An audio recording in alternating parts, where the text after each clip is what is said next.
नमस्कार दोस्तों, आप सभी का स्वागत है। दोस्तों, हम बात कर रहे थे कक्षा 6 की सामाजिक विज्ञान की किताब से, जिसमें सबसे पहले बात की भूगोल, उसके बाद राजनीति और आज तीसरा वीडियो है इतिहास पर। इतिहास के जितने भी पाठ हैं उनको शामिल किया है। दोस्तों, ये सभी इतिहास के पाठ हैं जो रीट के सिलेबस के अनुसार हैं। दोस्तों, इसको ध्यान से पढ़ें और शुरू से अंत तक पूरा वीडियो देखें। ये आपके लिए बहुत ही ज़रूरी और महत्वपूर्ण वीडियो है। ठीक है दोस्तों, तो बात करते हैं। इतिहास का ये 16वां अध्याय है।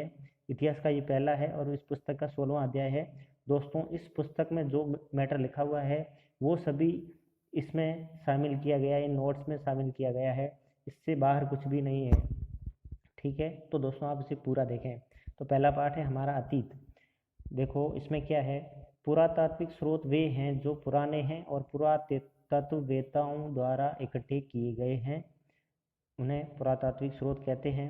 पत्थर या धातु पर जो लेख उत्कीर्ण किए जाते हैं उन्हें शिलालेख कहते हैं। प्राचीन भवन, स्मारक, किले, सिक्के, शिलालेख आदि सभी पुरातात्विक स्रोत कहलाते हैं। साहित्यिक स्रोत जो किसी भाषा में लिखित रूप में प्राप्त हैं। कहानियाँ, कथाएं व किसी भाषा व लिपि के ग्रंथ साहित्यिक स्रोत कहलाते हैं। इसमें अब कुछ जातियां हैं जिन्होंने इतिहास को संग्रह करने का काम किया, जिसमें राव, बड़वा, भाट, बारोट, जागा, तीर्थ, पुरोहित, पंडे, रानी मंगा, हेलवा, पणिकर आदि समुदाय वंशावली लेखन में संपूर्ण इतिहास विवरण संजोए रखने का कार्य करते हैं। ठीक है, मनुष्य के जन्म से लेकर लिपि के विकास तक का काल प्रागैतिहासिक काल अथवा पुरा ऐतिहासिक काल कहा जाता है। मनुष्य की उत्पत्ति 40 लाख वर्ष पूर्व हुई होगी। मानव की खोपड़ियां व हड्डियां प्राप्त हुई, वे लगभग 1.5 लाख वर्ष पुरानी हैं। आज से 10,000 वर्ष पूर्व तक का काल पूरा ऐतिहासिक काल माना जाता है। इस समय आदि मानव घुमक्कड़ जीवन बिताता था। पत्थर के टुकड़े काटकर उससे औजार बनाता था। धातु में पहले तांबा, बाद में जस्ता, फिर सीसा खोजा गया। पहले तांबा, फिर जस्ता और फिर सीसा खोजा गया। तांबे की कुल्हाड़ी प्राप्त होने से पत्थर के बाद धातुओं में सर्वप्रथम तांबे की खोज पत्थर के बाद धातुओं में सर्वप्रथम तांबे की खोज हुई। गेहूं, जौ और कपास, इन तीनों फसलों को इनकी खेती की जाती थी। अब बात करते हैं सिंधु सरस्वती सभ्यता की। सिंधु सरस्वती सभ्यता। सिंधु सरस्वती के मैदानी भागों में नगर सभ्यता का विकास हुआ। सर्वप्रथम 1922 में पंजाब के हड़प्पा, तत्पश्चात सिंधु के मोहनजोदड़ो नामक स्थानों पर खुदाई में इस नगर सभ्यता का पता चला। प्रमुख स्थल मोहनजोदड़ो, हड़प्पा, कोटदीजी, चन्हूदड़ो वर्तमान पाकिस्तान में है। ये सभी स्थान पाकिस्तान में है।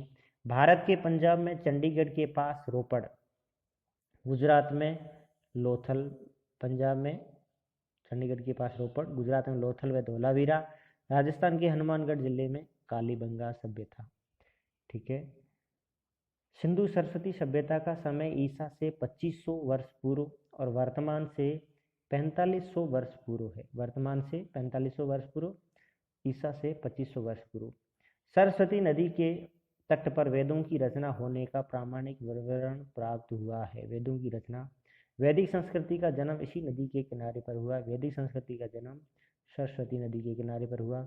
सरस्वती नदी का उद्गम स्थल शिवालिक पहाड़ी से माना जाता है। यह नदी हरियाणा, राजस्थान से होकर कुछ कच्छ की खाड़ी में गिरती थी। प्राचीन साहित्य में इसे सिंधु की मां कहा गया है। प्राचीन साहित्य में इसे सिंधु की मां कहा गया। इस सिंधु सरस्वती सभ्यता की विशेष बात यहाँ की विकसित नगर निर्माण योजना थी। हड़प्पा व मोहनजोदड़ो दोनों नगरों के अपने दुर्ग थे जहाँ शासक वर्ग के परिवार रहते होंगे। हड़प्पा और मोहनजोदड़ो दोनों नगरों के अपने दुर्ग थे जहाँ शासक वर्ग के परिवार दुर्ग थे, वहाँ पर दुर्ग बने हुए थे और उसमें शासक वर्ग के परिवार रहते थे। सिंधु सरस्वती सभ्यता के भवन जाल की तरह फैले हुए थे। जैसे कि वर्तमान चंडीगढ़ शहर है, उसमें ही एक वास्तुकार के द्वारा और सीधा और समकोण में मकान बनाए गए हैं। सड़कें समकोण पर काटती थी, नगर आयताकार खंडों में विभक्त हो जाता था। सड़कें समकोण पर काटती थी, नगर आयताकार खंडों में विभक्त हो जाता था। हड़प्पा दुर्ग में सबसे अच्छी इमारतें धान्यगारों की थी। खुदाई में सभा भवन, बाजार, चौक, स्नान कुंड आदि प्राप्त हुए हैं। भवन मकानों को योजनाबद्ध तरीके से बसाया गया था। कुएं व स्नानागार भी मकानों में प्राप्त हुए हैं। इस सभ्यता में तीन सामाजिक वर्ग रहते थे। शासक वर्ग, व्यापारी वर्ग, मजदूर और किसान वर्ग। शासक वर्ग दुर्ग में रहते थे, व्यापारी शहर के दूसरे भाग में रहते थे, मजदूर और किसान वर्ग आसपास के गांवों में जो पास दुर्ग के पास का क्षेत्र था वहां रहते थे। यह संस्कृति लगभग 1000 वर्ष तक बनी रही होगी। सिंधु सरस्वती की जो सभ्यता की जो संस्कृति थी वो लगभग 1000 वर्ष तक बनी रही होगी। उसके बाद कैसे समाप्त हो गई ये सब देखते हैं। ये नगर बाढ़ या भूकंप से समाप्त हुई ऐसी संभावनाएं बताई जाती है। समकालीन विश्व की सभ्यताएं। मिस्र की नील नदी घाटी सभ्यता।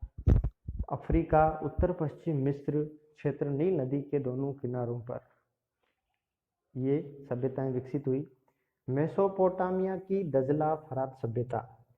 इराक के दोआब स्थान पर दजला एवं फरात नामक नदियों के भूभाग पर यह सभ्यता विकसित हुई। इसी क्षेत्र में सुमेरिया, बेबीलोनिया और असीरिया आदि सभ्यताओं का विकास हुआ। चीन की होंगहो नदी, ये सवाल रीट में पूछा गया था पिछली रीट में। होंगहो नदी के मैदानी इलाकों में इस सभ्यता का विकास हुआ। चीन की होंगहो नदी के मैदानी इलाकों में इस सभ्यता का विकास हुआ। राजस्थान के पुरातात्विक स्थल देखो।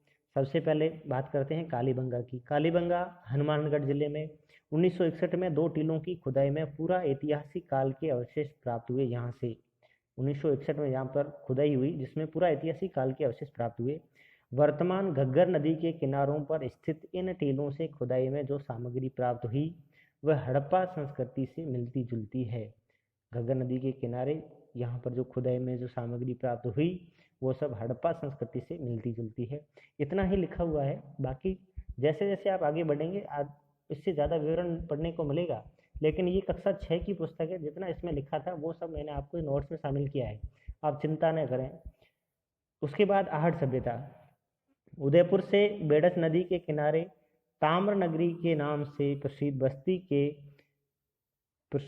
के पूर्व दिशा में मिट्टी के टीलों पर खुदाई में पाषाण युग में ताम्र युग के पत्थर, तांबे और मिट्टी के बर्तनों के अवशेष मिले हैं और ये आहट सभ्यता हड़प्पा के समकालीन मानी जाती है। उदयपुर में कौन सी नदी है? बेडस नदी के किनारे ताम्र नगरी के नाम से प्रसिद्ध बस्ती के पूर्व दिशा में मिट्टी के टीलों पर खुदाई में पाषाण युग और ताम्र युग के पत्थर, तांबे और मिट्टी के बर्तनों के अवशेष मिले हैं। उसके बाद गिलुंड कहाँ है? गिलुंड उदयपुर से 95 किलोमीटर उत्तर पूर्व में गिलुंड राजसमंद स्थान पर एक टीले की खुदाई में आहड़ के समान अवशेष प्राप्त हुए हैं। आहड़ व गिलुंड दोनों स्थलों की सभ्यता आहड़ संस्कृति के नाम से जानी जाती है और गिलुंड वर्तमान में राजसमंद में है। उसके बाद बागोर कहाँ है? बागोर भीलवाड़ा जिले के बागोर नामक स्थान पर बागोर कोठारी नदी के किनारे पर पाषाण या ताम्रकालीन उपकरण एवं पुरावशेष एक टीले की खुदाई में प्राप्त हुए। यह बनास संस्कृति के नाम से जानी जाती है। उसके बाद बालाथल। उदयपुर के पूर्व में 42 किलोमीटर दूर वल्लभनगर के निकट बालाथल नामक गांव में एक टीले की खुदाई में प्राप्त ताम्र पाषाणकालीन बर्तन, मूर्तियां व अन्य अवशेष प्राप्त हुए हैं। यह अवशेष आवड़ सभ्यता का विस्तार है। उसके बाद नोह। भरतपुर शहर से 5 किलोमीटर दूर नोह नामक स्थान पर तांबे और हड्डियों के उपकरण, लोहे की कुल्हाड़ियां प्राप्त जो ताम्र युग के माने जाते हैं। उसके बाद चंद्रावती, आबू और सिरोही। माउंट आबू की तलहटी में आबू रोड के नजदीक चंद्रावती नामक स्थान पर अवशेष प्राप्त हुए। चंद्रावती का पूरा मध्यकाल में अत्यंत महत्व था। यहाँ से उत्खनन में किले के अवशेष, अनाज के कोठे प्राप्त हुए हैं। किला और अनाज के कोठे प्राप्त हुए हैं। यहाँ एक विशाल दुर्ग भी था जिसे किला कहते हैं। चंद्रावती परमार वंश की राजधानी थी, ये इंपॉर्टेंट है। पश्चिमता राजसमंद। उदयपुर से 100 किलोमीटर दूर पश्चिमता गांव में 100 किलोमीटर दूर पश्चिमता गांव में खुदाई से अवशेष प्राप्त हुए हैं। यह गांव गिलुंड के पास आहड़ बना संस्कृति का महत्वपूर्ण स्थल है। पश्चिमता गिलुंड के पास है। पचमता कहाँ है? राजसमंद में। गिलूड कहाँ है? राजसमंद में। यहाँ कलात्मक वस्तुएं नक्शीदार जार, शीप की चूड़ियाँ, टेराकोटा के मनके, शंख और ज्वारा जैसे लेपिस और लेजुली अर्ध कीमती पत्थर अफगानिस्तान के बदख्शां में पाया जाता है। नीले रंग का बहुमूल्य पत्थर, मिट्टी के बर्तन व 2 भटियां चूल्हे मिले हैं। कहाँ से? पचमता से। कहाँ है पचमता? राजसमंद में। ठीक है, आगे गणेश्वर सीकर में कांतली नदी के किनारे पर ताम्रपाषाण काल की वस्तुएं प्राप्त हुई है। कांतली नदी के तट पर ताम्रपाषाण काल की वस्तुएं प्राप्त हुई है गणेश्वर सीकर में। गणेश्वर सभ्यता सीकर जिले में है और किस नदी के किनारे है? कांतली नदी के किनारे। ठीक है दोस्तों, बेराट जयपुर जिले में स्थित। बेराट कहाँ है? बेराट जयपुर में। महाभारत काल में ये मत्स्य जनपद की राजधानी था। यहाँ से सम्राट अशोक के शिलालेख प्राप्त हुए हैं। राजस्थान में पूर्व हड़प्पाकालीन स्थल, अन्य स्थल जो हैं पूर्व हड़प्पाकालीन स्थल हैं जिनमें कर्णपुरा, बिजनौर, तरखान वाला डेरा, ऐसे 100 स्थल प्राप्त हुए जिनमें 6 का उत्खनन हुआ है। दोस्तों इतना ही मैटर कक्षा 6 की पुस्तक में लिखा है वो मैंने शामिल किया है, इससे ज़्यादा कुछ भी नहीं है। जो उस पुस्तक में है वो इस नोट्स में है। ठीक है दोस्तों, अगला पाठ है वैदिक सभ्यता एवं संस्कृति। आदिकाल से वसुधैव कुटुंबकम की भावना भारतीय संस्कृति की विशेषता रही है। वैदिक संस्कृति सनातन संस्कृति है। वैदिक साहित्य का ज्ञान हमें वेदों तथा वैदिक साहित्य से प्राप्त होता है। वेद हमारी संस्कृति की धरोहर है। सर्वप्रथम ऋग्वेद लिखा गया। शेष 3 वेद तथा वैदिक साहित्य बाद में लिखे गए थे। ऋग्वेद की समय की सभ्यता ऋग्वैदिक सभ्यता तथा उसके बाद वैदिक काल की सभ्यता को उत्तर वैदिक काल की सभ्यता कहते हैं। वेद भारतीय संस्कृति का महत्वपूर्ण आधार है। सत्य एवं ज्ञान के बीज हमें वेदों से प्राप्त होते हैं। सत्य एवं ज्ञान के बीज हमें वेदों से प्राप्त होते हैं क्योंकि समस्त ज्ञान वेदों में निहित है। वेद भारत का आदि ग्रंथ है एवं आर्यावर्त की प्राचीन रचनाएं हैं। इनकी संख्या 4 है। ऋग्वेद, यजुर्वेद, सामवेद और अथर्ववेद। सर्वप्रथम ऋग्वेद लिखा गया। बात करते हैं ऋग्वेद की। ऋग्वेद सबसे प्राचीन वेद है। गायत्री मंत्र ऋग्वेद का ही एक मंत्र है। ऋग्वेद सबसे पहले लिखा गया इसलिए प्राचीन वेद है। ऋग्वेद के बाद यजुर्वेद, इसमें यज्ञों में प्रयुक्त होने वाले श्लोक एवं मंत्र हैं। ये गद्य पद्य दोनों में लिखा गया है। यजुर्वेद में क्या है? यज्ञों में प्रयुक्त होने वाले श्लोक हैं। ठीक है, और गद्य और पद्य दोनों में लिखा गया है। सामवेद, सामवेद में देवताओं की पूजा करने के सभी मंत्र शामिल हैं। अब देखो मंत्र तो देखिए यज्ञों में प्रयुक्त होने वाले जो मंत्र और श्लोक हैं वो तो यजुर्वेद में मिलते हैं, लेकिन सामवेद में देवताओं की पूजा करने के सभी मंत्र शामिल हैं। ये ध्यान रखें, कंफ्यूज नहीं हो। देवताओं की पूजा करने के सभी मंत्र शामिल हैं सामवेद में, और यज्ञों में प्रयुक्त होने वाले श्लोक और मंत्र किसमें है? यजुर्वेद में। यज्ञ के समय देवताओं की स्तुति करने के लिए जो गीत गाए जाते हैं वो सामवेद में उसका संग्रह है। अब यज्ञ के समय देवताओं की स्तुति के लिए जो गीत गाए जाते हैं वो किसमें है? सामवेद में। जबकि यज्ञों में प्रयुक्त होने वाले श्लोक और मंत्र किसमें है? यजुर्वेद में। सामवेद में उसका संग्रह। भारतीय संगीत में स्वर का उद्भव सामवेद से हुआ। भारतीय संगीत में स्वर का उद्भव सामवेद से हुआ। इसका कुछ भाग ऋग्वेद से भी लिया गया है। स्वर का उद्भव, अब देखें दोनों, ये दोनों इंपॉर्टेंट है। अथर्ववेद, इस वेद का नाम अथर्व ऋषि के नाम पर, इस वेद का नाम अथर्व ऋषि के नाम पर पड़ा। इसमें चिकित्सा विधियां, रोगों से संबंधित ज्ञान संकलित है। वेद के 4 भाग हैं: संहिता, ब्राह्मण, आरण्यक और उपनिषद। प्राचीन नगर और उनके वर्तमान नाम। अब इंद्रप्रस्थ है। इंद्रप्रस्थ का नाम क्या है? दिल्ली। पाटलिपुत्र, उत्तरी बिहार में नेपाल की तराई का क्षेत्र पाटलिपुत्र। मिथिला, मिथिला पटना को कहते हैं। माफ करें, पाटलिपुत्र, पटना, मिथिला उत्तरी बिहार नेपाल की तराई का क्षेत्र। कौशल, अवध क्षेत्र। इनको मिलान करना था, थोड़ा भूल हो गया। देखिए इंद्रप्रस्थ दिल्ली को, पाटलिपुत्र पटना को, मिथिला उत्तरी बिहार और नेपाल की तराई का क्षेत्र। ठीक है, पाटलिपुत्र से पटना, मिथिला उत्तरी बिहार नेपाल का तराई का क्षेत्र, कौशल किसे कहते हैं? अवध क्षेत्र। ठीक है, बात करते हैं वैदिक काल में समाज की मूल इकाई परिवार थी। वैदिक काल में समाज की मूल इकाई परिवार थी। पिता परिवार का मुखिया होता था। वैदिक काल में संयुक्त परिवारों की प्रधानता थी। आजीविका का साधन कृषि और पशुपालन था। ठीक है, शिक्षा गुरुकुल में दी जाती थी। लड़के लड़कियों को समान रूप से शिक्षा दी जाती थी। शिक्षा का माध्यम संस्कृत था। घोषा, अपाला, लोपामुद्रा, श्रद्धा आदि विदुषी महिलाएं इस काल में हुई जिन्होंने वैदिक ऋचाओं की रचना की थी। संस्कार, 16 संस्कारों का प्रचलन था। यज्ञ जीवन का आवश्यक अंग था। यज्ञ स्त्री पुरुष दोनों करते थे। बाल विवाह उस काल में नहीं होते थे। बाल विवाह उस समय नहीं होते थे। वसुधैव कुटुंबकम, अर्थ संपूर्ण पृथ्वी के प्राणी मात्र के एक ही परिवार का हिस्सा होने की उदात्त भावना। वसुधैव कुटुंबकम का सामान्य अर्थ होता है संपूर्ण पृथ्वी के प्राणी मात्र के एक ही परिवार का हिस्सा होने की। संपूर्ण पृथ्वी एक ही परिवार है, इसमें कोई न जात है, न धर्म है, न कोई समुदाय है, न पंथ है। उसके बाद आश्रम व्यवस्था। ब्रह्मचर्य आश्रम 0 से 25 वर्ष, गृहस्थ आश्रम 25 से 50 वर्ष, वानप्रस्थ आश्रम 50 से 75 वर्ष, संन्यास आश्रम 75 से 100 वर्ष। ये इन्होंने माना था। उस समय जो आयु मानी जाती थी वो कम से कम 100 वर्ष मानी जाती थी। उस हिसाब से ये आसन व्यवस्था बनाई गई थी। ठीक है। उसके बाद वर्ण व्यवस्था कर्म और श्रम के सिद्धांत पर आधारित था। कर्म और श्रम के सिद्धांत पर आधारित था। जन्म से इसका कोई संबंध नहीं था। वर्ण व्यवस्था थी, जन्म से इसका कोई संबंध नहीं था। वो जैसे कर्म कर रहा था, जैसा श्रम कर रहा था, उस आधार पर थी वर्ण व्यवस्था। कर्म से कोई भी व्यक्ति ब्राह्मण, क्षत्रिय, वैश्य, शूद्र हो सकता था। वर्ण व्यवस्था व्यवसाय से जुड़ी हुई थी और वर्ण विभाजन जन्मजात नहीं था। आर्यों के राजनीतिक जीवन का मूल आधार कुटुंब था। आर्यों के राजनीतिक जीवन का मूल आधार कुटुंब था। कुटुंबों को मिलाकर एक ग्राम बनता था। ग्राम के अधिकारी को ग्रामणी कहते थे। ग्रामों के समूह को विश नामक इकाई बनती थी, जिसका अधिकारी विस्पति कहलाता। विश का अधिकारी विस्पति बनता था। वापस देखें, आर्यों के राजनीतिक जीवन का मूल आधार कुटुंब था। कुटुंबों को मिलाकर ग्राम बनता था। ग्राम के अधिकारी को ग्रामणी कहते थे और ग्रामों के समूह को विश नाम इकाई बनती थी, जिसका अधिकारी विस्पति कहलाता था। ठीक है। ग्राम का अधिकारी ग्रामणी और विश का अधिकारी विस्पति। ठीक है। और कुटुंब से कुटुंबों को मिलाकर एक ग्राम बनता था।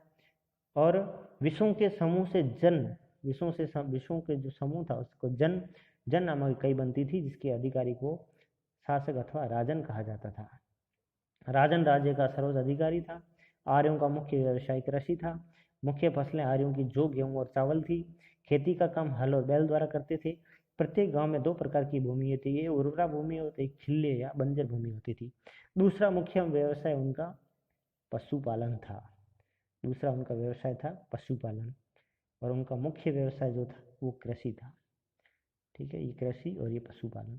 व्यापारिक वर्ग को पणी कहा जाता था। व्यापारी वर्ग थे, उनको पणी कहा जाता था। व्यापार में वस्तु विनिमय का प्रयोग होता था। ये मैंने आपको पिछले वीडियो में बताया था वस्तु विनिमय क्या होता है। ऋग्वेद के अनुसार उन दिनों निष्क नामक सिक्के प्रचलित थे।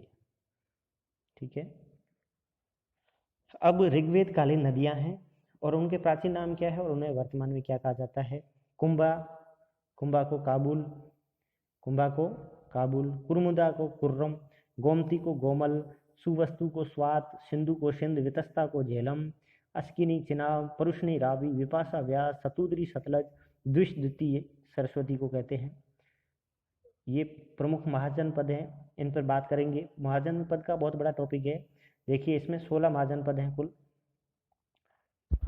इसमें अस्मक, अवंती, चेदी, वत्स, काशी, अंग, मगध, वजी, कौशल, मल, पंचाल, कुरु, मत्स्य, शूरसेन, गांधार और कंबोज। ठीक है। ये प्रमुख महाजनपद हैं। उसके बाद बात करते हैं महाजनपद कालीन भारत एवं मगध साम्राज्य। जन समूह या कबीला जितने भूभाग पर रहता था वह भाग जनपद कहलाए। जनपद का अर्थ है जनों का अर्थात मनुष्यों का निवास स्थान। जनपद का अर्थ है जनों का अर्थात मनुष्यों का निवास स्थान। जन समूह या कबीला जिस भूभाग पर रहता था वह भाग जनपद कहलाया। जनपद राजतंत्रात्मक और गणतंत्रात्मक दोनों प्रकार के थे। महाजनपद करीब 2500 वर्ष पूर्व जनपद महत्वपूर्ण हो गए। बड़े जनपदों ने छोटे जनपदों को अपने राज्य में मिला दिया। इस प्रकार महाजनपद बन गए। महाजनपदों की संख्या कितनी थी? 16 थी। 16 जनपदों का सर्वप्रथम उल्लेख बौद्ध ग्रंथ अंगुत्तर निकाय में मिलता है। सर्वप्रथम जो उल्लेख मिलता है बौद्ध ग्रंथ अंगुत्तर निकाय में मिलता है। और अब देखते हैं प्रमुख महाजनपद कौन से हैं, जिनमें पहला है मत्स्य। राजस्थान के अलवर जिले से चंबल नदी तक राजधानी इसकी विराटनगर। विराट, महाभारत के समय पांडवों ने अपना अज्ञातवास यहाँ बिताया था। उसके बाद दूसरा है काशी। महाजनपद काल का सर्वाधिक शक्तिशाली राज्य था काशी, और राजधानी इसकी है वाराणसी। महाजनपद काल का अंत होते होते यह कौशल राज्य में विलीन हो गया। काशी कौशल में विलीन हो गया, और काशी की राजधानी वाराणसी थी। मत्स्य की राजधानी विराटनगर। विराट जिसकी अभी बात की थी, जयपुर में है विराट। उसके बाद कौशल। कौशल इसका भूविस्तार आधुनिक उत्तर प्रदेश के अवध क्षेत्र में। रामायण में इसकी राजधानी अयोध्या। दिलीप, रघु, दशरथ, श्री राम आदि सूर्यवंशी शासकों ने यहाँ शासन किया। बौद्ध ग्रंथों में इसकी राजधानी श्रावस्ती कही गई। बुद्ध के समय 4 शक्तिशाली राजतंत्रों में से एक था। कौशल बुद्ध के समय 4 शक्तिशाली राजतंत्रों में से एक था। दोस्तों, इन 16 महाजनपदों में से 4 शक्तिशाली राजतंत्र थे बुद्ध के समय, ध्यान रखें, ये पहला आया अभी। उसके बाद अंग। यह राज्य मगध के पश्चिम में था। आधुनिक बिहार के मुंगेर व भागलपुर जिले सम्मिलित थे। मगध अंग राज्यों के बीच चंपा नदी बहती थी। मगध और अंग राज्यों के बीच चंपा नदी बहती थी। राजधानी चंपा थी। अंग की राजधानी चंपा थी। कौशल की राजधानी रामायण में अयोध्या थी। बौद्ध ग्रंथों में इसकी राजधानी श्रावस्ती मानी गई है। ठीक है, देखते हैं आगे। 5वां है मगध। मगध आधुनिक पटना व गया जिलों का भूप्रदेश। आधुनिक पटना और गया जिलों का भूप्रदेश मगध। राजधानी इसकी गिरिव्रज थी। बाद में राजगृह पाटलिपुत्र राजधानियां भी बनी थी। बुद्ध काल में 4 शक्तिशाली केंद्रों में से एक थी। ये दूसरा हो गया। उसके बाद वज्जी। यह राज्य गंगा के उत्तर में नेपाल की पहाड़ियों तक विस्तृत था। वज्जी पश्चिम में गंडक नदी तक इसकी सीमा बनती थी। पूर्व में इसका विस्तार कोसी नदी और महानदा नदियों के तटवर्ती जंगलों तक था। यह संघात्मक गणराज्य था जो 8 कुलों से बना था। इसकी राजधानी वैशाली थी। वज्जी की राजधानी वैशाली थी और मगध की राजधानी गिरिव्रज थी। ध्यान रखें, पिछली बार एक महाजनपद से प्रश्न आना ही है 100%। बुद्ध व महावीर के काल में अत्यंत शक्तिशाली गणराज्य था। बुद्ध व महावीर के काल में वज्जी एक अत्यंत शक्तिशाली गणराज्य था। बाद में मगध में सम्मिलित हो गया। वज्जी बुद्ध और महावीर के काल में अत्यंत शक्तिशाली राज्य था, तो बाद में मगध में सम्मिलित हो गया। मल्ल, यह गणराज्य था और 2 भागों में बंटा हुआ था। मल्ल दो भागों में बंटा था। एक जो भाग उसकी राजधानी कुशीनारा थी। कुशीनारा यूपी में है, देवरिया जिले के कुशीनगर में। एक की राजधानी मल्ल की एक राजधानी थी कुशीनारा और दूसरे की राजधानी थी पावा। ये मल्ल है, इसकी 2 भाग थे। एक की राजधानी कुशीनारा, दूसरे भाग की राजधानी पावा थी। मल्ल लोग साहस व युद्ध प्रियता के लिए विख्यात थे। मल्ल राज्य अंततः मगध द्वारा जीत लिया गया। उसके बाद चेदी यह आधुनिक बुंदेलखंड के पश्चिम भाग में स्थित था। राजधानी इसकी चेदी की राजधानी शक्तिमती थी, जिसे बौद्ध साक्ष्य में सौत्यवती कहा गया। चेदी लोगों का उल्लेख ऋग्वेद में मिलता है। महाभारत में यहाँ के राजा शिशुपाल का उल्लेख है। इसी समय इस वंश की शाखा कलिंग से स्थापित हुई। अगला वत्स, ये राज्य गंगा नदी के दक्षिण में, काशी व कौशल के पश्चिम में, और वत्स की राजधानी कौशाम्बी।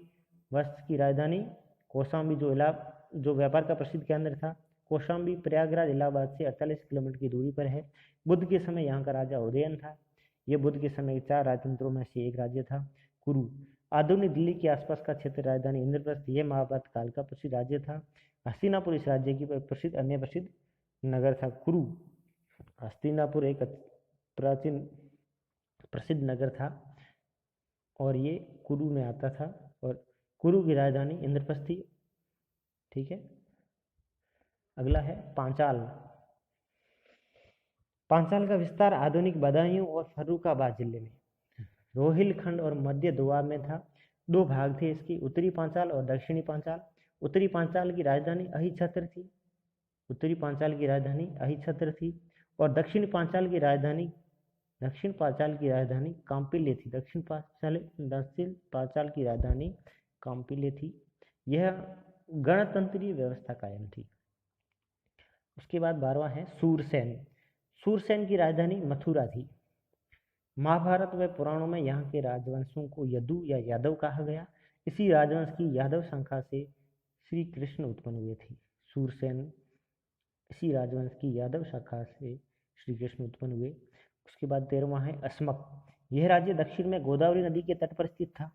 अस्मक दक्षिण में गोदावरी नदी के तट पर था और इसकी राजधानी पोतली अथवा पोदन थी। बाद में अवंती राज्य में इसे मिला दिया गया, किसे, अस्मक को। अवंती वर्तमान उज्जैन का भूप्रदेश, उज्जैन का भूप्रदेश है अवंती। नर्मदा घाटी का कुछ भाग इसमें आता है, दो भागों में बंटा हुआ था, उत्तरी और दक्षिणी। उत्तरी भाग की राजधानी उज्जैन थी, दक्षिण भाग की राजधानी महिष्मती थी। बुद्धकालीन 4 शक्तिशाली राजतंत्रों में से एक यह भी था, कौन, अवंती। बाद में मगध राज्य में सम्मिलित कर दिया गया। अगला है गांधार। यह राज्य वर्तमान पाकिस्तान के पेशावर तथा रावलपिंडी के जिले पूर्वी अफगानिस्तान में स्थित था।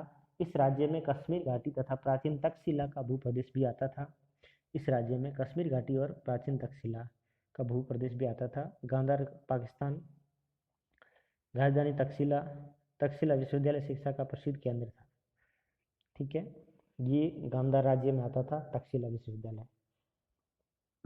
अगला है कंबोज। कंबोज, इसका उल्लेख गांधार के साथ हुआ। यह राज्य गांधार से सटे हुए भारत के पश्चिमी भाग, कश्मीर का उत्तरी भाग, पामीर बदख्शां के प्रदेश में स्थित रहा होगा। राजपुर और द्वारका इस राज्य के दो प्रमुख नगर थे।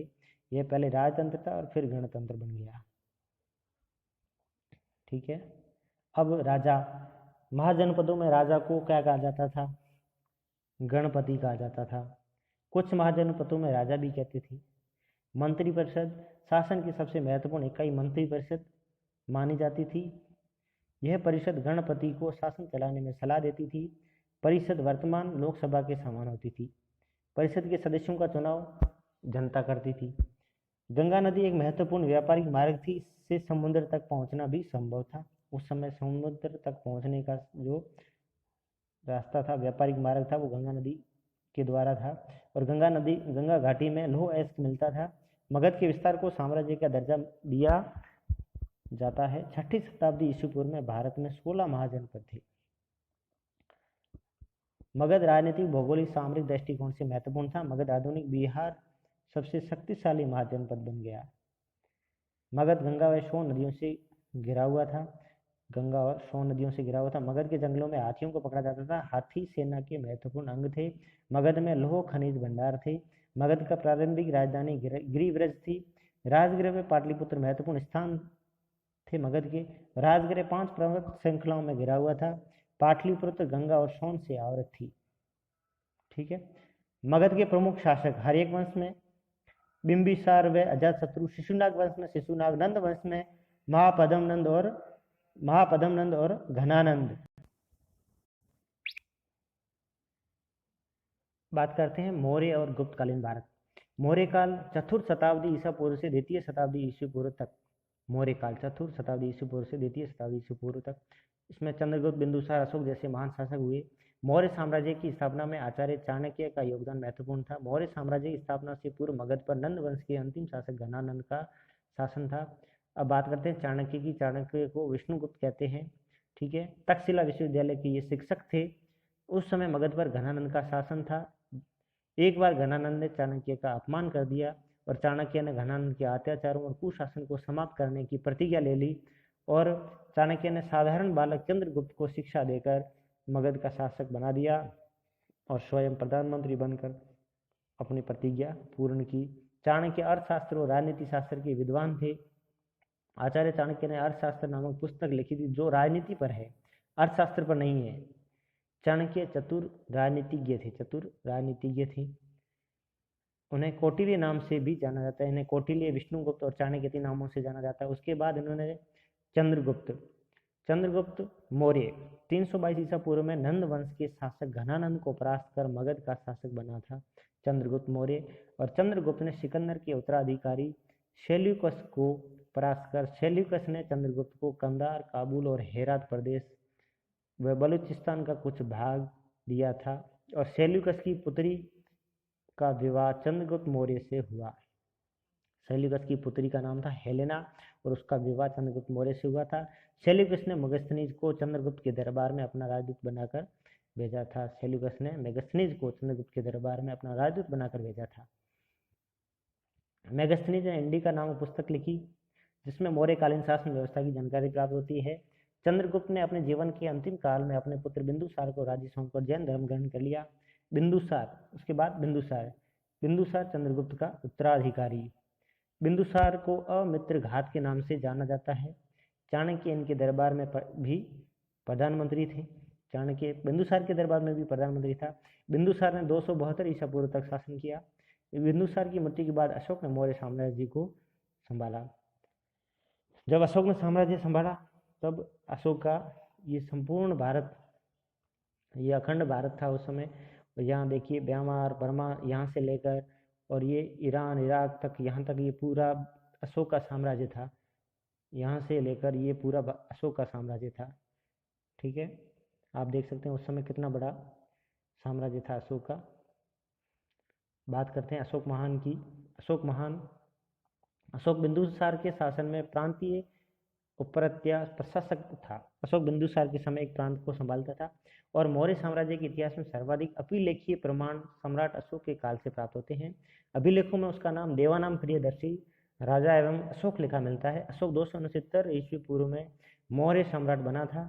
30 वर्ष के शासन काल में संपूर्ण भारत पर अधिकार कर लिया था। उसने 30 वर्ष जो शासन किया और संपूर्ण भारत पर अधिकार कर लिया। कलिंग विजय के नरसंहार को देखकर अशोक ने कभी युद्ध न करने का फैसला किया था। अशोक प्रथम शासक था जिसने अपने अभिलेखों के माध्यम से जनता को संदेश पहुंचाने का कार्य किया था। अशोक बौद्ध धर्म का अनुयायी था। अशोक ने बौद्ध धर्म का पालन किया था। अशोक के अधिकतर अभिलेख प्राकृत भाषा में। अशोक के अधिकतर अभिलेख किस भाषा में है? प्राकृत भाषा में। उत्तर पश्चिम में कुछ अभिलेख मिले वो यूनानी भाषा में है और अभिलेख ब्राह्मी लिपि में है। लिपि इसमें ब्राह्मी है और उसकी भाषा प्राकृत है और कुछ अभिलेख मिले वो यूनानी भाषा में मिले हैं। धम्म महात्य द्वारा प्रजा को शिक्षा देने का कार्य किया। इस शिक्षा को अशोक का धम्म कहा जाता था। नीतिगत तरीके से अच्छा व्यवहार करने के लिए प्रेरित किया जाता था। अशोक ने पाटलिपुत्र में तृतीय बौद्ध संगीति का आयोजन किया था। अशोक ने तृतीय बौद्ध संगीति का आयोजन पाटलिपुत्र में किया था। अशोक के कुछ प्रचारक थे और उनका क्षेत्र कौन सा था ये देखें। ये प्रचारक हैं और ये उनका क्षेत्र है सोन व उत्तरा, स्वर्ण भूमि पेंगू में, महेंद्र व संघमित्रा सिंहल श्रीलंका में, महारक्षित यवन प्रदेश में, रक्षित वनवासी उत्तरी कन्नड़ा क्षेत्र में ये प्रचारक गए हुए थे अशोक के समय। उसके बाद गुप्त काल। मौर्य साम्राज्य के पतन के बाद भारत में शुंग, सातवाहन, कुषाण आदि वंशों का शासन रहा। कुषाण शासकों में कनिष्क सर्वाधिक प्रसिद्ध हुआ। 4वीं शताब्दी ईस्वी पूर्व में गुप्त राजवंश ने भारत की सत्ता संभाली। इस वंश ने 200 वर्ष तक शासन किया। गुप्त वंश का प्रथम प्रतापी शासक चंद्रगुप्त प्रथम था जो 319 से 320 ईस्वी में शासक बना। उसने संपूर्ण भारत को एक सूत्र मानकर साम्राज्य की स्थापना की। वह कुशल प्रशासक, कला एवं साहित्य का संरक्षक और उदार शासक था। समुद्रगुप्त। चंद्रगुप्त के पश्चात उसका पुत्र समुद्रगुप्त मगध का शासक बना। समुद्रगुप्त की माता का नाम कुमार देवी था। उसने अश्वमेघ यज्ञ किया। अश्व चित्र अंकित सोने के सिक्के चलाए थे इसने समुद्रगुप्त ने। हरिसेन उसका मंत्री और लेखक था जिसने प्रयाग प्रशस्ति लिखी थी। हरिसेन ने उसका मंत्री था, उसने प्रयाग प्रशस्ति लिखी थी। प्रयाग प्रशस्ति में समुद्रगुप्त के विजय अभियानों की जानकारी प्राप्त होती है। समुद्रगुप्त स्वयं एक महान संगीतज्ञ था जिसे वीणा का शौक था। उसके बाद चंद्रगुप्त द्वितीय विक्रमादित्य। समुद्रगुप्त के बाद चंद्रगुप्त द्वितीय शासक बना। उसने शक व कुषाण शासकों को परास्त किया। विजय अभियानों के बाद उसने विक्रमादित्य की उपाधि धारण की। विक्रमादित्य की उपाधि धारण किसने की थी? चंद्रगुप्त द्वितीय और विक्रमादित्य नाम एक ही है। चंद्रगुप्त द्वितीय ने विक्रमादित्य की उपाधि धारण की थी। उसके दरबार में 9 रत्न 9 विद्वानों की मंडली थी जिनमें नाम है महाकवि कालिदास, धन्वंतरी, क्षपणक, अमर सिंह, शंकु, वेताल भट्ट, घटकरपर, वराहमिहिर, वररुचि। चीनी यात्री फाहियान चंद्रगुप्त द्वितीय के समय भारत आया था। फाहियान ने लिखा कि उसकी प्रजा सुखी है और राजा न तो शारीरिक दंड देता है नहीं प्राण दंड देता है, घरों में ताले नहीं लगते हैं। ये उस समय प्रजा की विशेषता किसने बताई थी? फाहियान ने बताई थी चंद्रगुप्त द्वितीय के काल में। गुप्त वंश का शासनकाल भारतीय इतिहास का स्वर्ण युग माना जाता है। देवानाम प्रियदर्शी देवताओं का प्रिय अशोक की उपाधि है। हमारी सांस्कृतिक विरासत ये पाठ है। इसमें बात करते हैं स्तूप पर। स्तूप क्या होते हैं? स्तूप का शाब्दिक अर्थ है टीला। स्तूप अस्थियों के ऊपर मिट्टी व ईंटों से बनाए जाने वाले अर्धगोलाकार टीले को स्तूप कहा जाता है। श्रेष्ठ भिक्षुओं के सम्मान में स्तूप बनवाए जाते थे। स्तूप साधारण स्मारक न होकर पूजा स्थल के रूप में पवित्र स्थान होता है। आंध्र प्रदेश में कृष्णा नदी के तट पर अमरावती शहर में अमरावती नाम से श्वेत पाषाण संगमरमर से निर्मित एक प्रसिद्ध स्तूप है। मध्य प्रदेश में सांची का स्तूप भी बहुत प्राचीन है। भारहूत स्तूप के अवशेष भारतीय संग्रहालय कोलकाता में स्थापित है। ये इंपॉर्टेंट है। भारहूत स्तूप के अवशेष कोलकाता में स्थापित हैं। आगे देखें, चैत्य और विहार क्या होते हैं। गुफाओं में पूजा हेतु ठोस पाषाण स्तूपों का निर्माण किया गया, ऐसे पूजा स्थल को चैत्य कहा गया। और भिक्षुओं के रहने के लिए इस्तेमाल गुफाओं को विहार कहते हैं। विहार 2-3 मंजिला होते थे। गुफाएं कारले, भांजा, अजंता, एलोरा और कनेरी में देखने को मिलती है। बुद्ध के जीवन की घटनाएं, बुद्ध के पूर्व जन्म की कथाएं, जातक कथाएं हैं। अजंता की गुफाएं महाराष्ट्र के औरंगाबाद जिले में है। बाघेरा नदी की घाटी में पहाड़ काटकर 2री सदी ईसा पूर्व में ये गुफाएं बनी हैं। इनका समय क्या है, 2री सदी ईसा पूर्व। और ये यहाँ कुल 29 गुफाएं हैं। अजंता में कुल कितनी गुफाएं हैं, 29 गुफाएं हैं। 5 गुफाएं पूजा स्थल चैत्य हैं और बाकी गुफाएं भिक्षुओं के रहने के लिए। पूजा स्थल चैत्य और बाकी रहने के लिए जो पूजा साधना करने के लिए जो गुफाएं हैं उन्हें विहार कहते हैं। 490 ईस्वी के बाद अजंता की गुफाओं को त्याग दिया गया। एलोरा, अब एलोरा में स्थानीय भाषा में वेलूर उस समय व्यापारिक मार्ग पर था। ठीक है। अजंता में भित्ति चित्रों के निर्माण की विधि को फ्रेस्को भित्ति चित्र कहा जाता है। अजंता गुफाओं के भीतर चैत्यों में निर्मित स्तूपों पर बुद्ध के चित्रों और बुद्ध के समय की कथाओं को चित्रित किया गया है।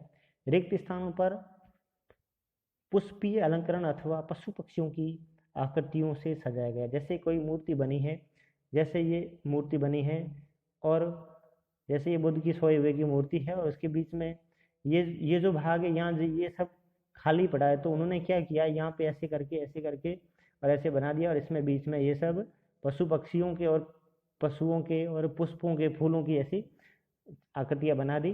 ठीक है।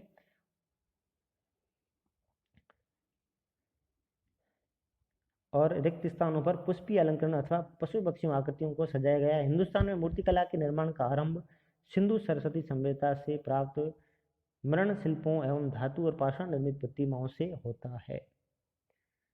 उसके बाद भारतीय मूर्तिकला का वास्तविक स्वरूप मौर्य काल से शुरू होता है। मौर्य काल में पत्थर के स्तंभ, लाट, खंभे खड़े किए गए जिन पर सम्राट का संदेश होता था, इसलिए वो खंभे बनाए जाते थे। और स्तंभों पर सिंह, बैल, घोड़ा, हाथी की मूर्तियां बलुआ पत्थर से बनती थी। सारनाथ की लाट एवं महरौली का लोह स्तंभ कला के अभूतपूर्व उदाहरण है। अशोक स्तंभ पर बैल, घोड़ा, हाथी, शेर आदि पशु आकृतियां हैं।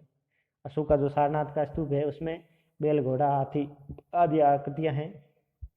पाटलिपुत्र के समीप दीदारगंज की चंवर धारिणी स्त्री की मूर्ति, पटना परखम से प्राप्त यक्ष, लोहानुपुर से प्राप्त मानवधड़ मौर्यकालीन शिल्प के उदाहरण है। कुषाण काल में सर्वप्रथम बुद्ध की मानव मूर्तियां बनी, जो भारतीय कला को इस युग की सर्वोत्तम देन है। इस काल की कला के गांधार और मथुरा मुख्य केंद्र थे। स्तंभों और मूर्तियों पर औपदार पॉलिश की गई है। गांधार मूर्ति कला के शिल्पकार यूनानी थे, उनकी कला का आधार भारतीय विषय था। गांधार मूर्ति कला में बुद्ध की मूर्तियों के सिर घुंघराले जूड़ों में बंधे हुए बाल और प्रभा मंडल उकेरा गया है। गांधार मूर्ति कला में ऐसा मिलता है कि बुद्ध की स्टैच्यू है, ठीक है, और उसके चारों ओर ऐसे आभा मंडल बनाया गया है। अगला, सैया पर विश्राम करते हुए विष्णु देवगढ़ मंदिर झांसी में है, जिसमें शिव, पार्वती और त्रिमूर्ति आदि प्रमुख हैं। दक्षिण के मधुरी शहर में तमिल भाषा के साहित्य को संगम साहित्य कहा जाता है। दक्षिण मधुरी शहर में तमिल भाषा के साहित्य को संगम साहित्य कहा जाता है। भारत का नाट्य शास्त्र इस काल की प्रमुख रचना है। जो नाट्य, नर्तन, अभिनय, संगीत कलाओं की जानकारी देता है, नाट्य शास्त्र किसने लिखा, भरत ने। इसी काल में विष्णु धर्मोत्तर पुराण जैसे बहुउपयोगी ग्रंथों की रचना हुई।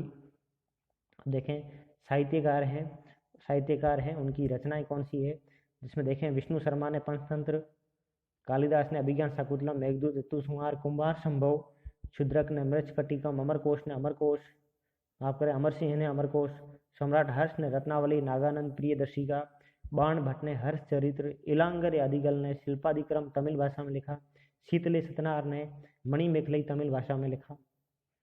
ठीक है, आगे देखते हैं आयुर्वेद ग्रंथ, ये चरक ने लिखा था। चरक एक महान चिकित्सक थे। सुश्रुत संहिता में संकलित शल्य चिकित्सा संबंधी जानकारी संग्रहित है। ऑपरेशन संबंधित सुश्रुत संहिता में आर्यभट्ट ने अपने ग्रंथ आर्यभट्टीय में खगोल शास्त्र के बारे में बताया। सबसे पहले आर्यभट्टीय ने बताया पृथ्वी गोल है और अपनी धुरी पर घूमती है। बौद्ध ग्रंथ है विनय पिटक, सुत्त पिटक और अभिधम्म पिटक। विनय पिटक में क्या है, भिक्षु हेतु नियम संग्रह है। सुत्त पिटक में क्या है, बुद्ध की शिक्षाएं हैं। और अभिधम्म पिटक में क्या है, दर्शन व सांसारिक ज्ञान के विषय है। आगे देखते हैं, जो 16 जनपद हैं उनके बारे में विवरण है। देखते हैं महाजनपद कौन से हैं और उनकी राजधानी क्या है। दोस्तों एक प्रश्न, एक या दो प्रश्न इस सारणी में से आना निश्चित है, या इस सारणी में देखें नहीं तो महाजनपद का जो पाठ है, जो नोट्स है, उसमें 1 से 2 प्रश्न आना निश्चित है। आप इसे रट लें, किसी भी करके इसे घोट लें और इसे किसी भी हाल में पढ़ लें, कैसे भी करके। तो देखते हैं दोस्तों, पहला महाजनपद है अंग, इसकी राजधानी है चंपा, बिहार के मुंगेर भागलपुर जिले का क्षेत्र है। मगध की राजधानी पाटलिपुत्र, बिहार की गया और पटना जिले का क्षेत्र है। काशी की राजधानी है वाराणसी, उत्तर प्रदेश के वर्तमान के वाराणसी और उसके आसपास का क्षेत्र। कौशल की राजधानी है श्रावस्ती। वज्जी की राजधानी है वैशाली। मल की राजधानी है कुशीनारा पावा। चेदी की राजधानी है शक्तिमती। वत्स की राजधानी है कौशाम्बी। कुरु की राजधानी है इंद्रप्रस्थ। पांचाल की राजधानी अहिच्छत्र या कांपिल्य। मत्स्य की राजधानी विराटनगर। राजस्थान का उदयपुर, भरतपुर, अलवर क्षेत्र। सूरसेन मथुरा, सूरसेन की राजधानी मथुरा। अश्मक की राजधानी पोतन। अवंती की राजधानी उज्जैनी या महिष्मती। कंबोज की राजधानी राजपुर और गांधार की राजधानी तक्षशिला।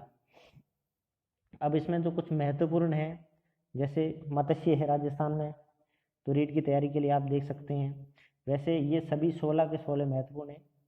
ठीक है दोस्तों, मैं आपसे यही निवेदन करता हूँ, आप इस वीडियो को 1 बार 2 बार जरूर 3 बार तक कम से कम इसे देखें, इसको सुने, रिवाइज करें बार बार, तो आपकी कक्षा 6 में जो इतिहास का पार्ट है वो अच्छे से तैयार हो जाएगा। दोस्तों कक्षा 6 के जो 3 वीडियो बने हैं वो सभी महत्वपूर्ण हैं। उसके बाद अगले जो वीडियो बनाएंगे वो कक्षा 7 पर बनाएंगे, और कक्षा 7 में जो रीट के पाठ्यक्रम के अनुसार जो भी मैटर मिलता है उसे हम शामिल करेंगे अगले वीडियो में। तो दोस्तों आपसे यही रिक्वेस्ट है, अगर कोई कमी रहती है तो कमेंट जरूर करें, हमें बताएं क्या क्या कमी रह गई, और लाइक सब्सक्राइब जरूर करें। ठीक है दोस्तों, बहुत बहुत धन्यवाद।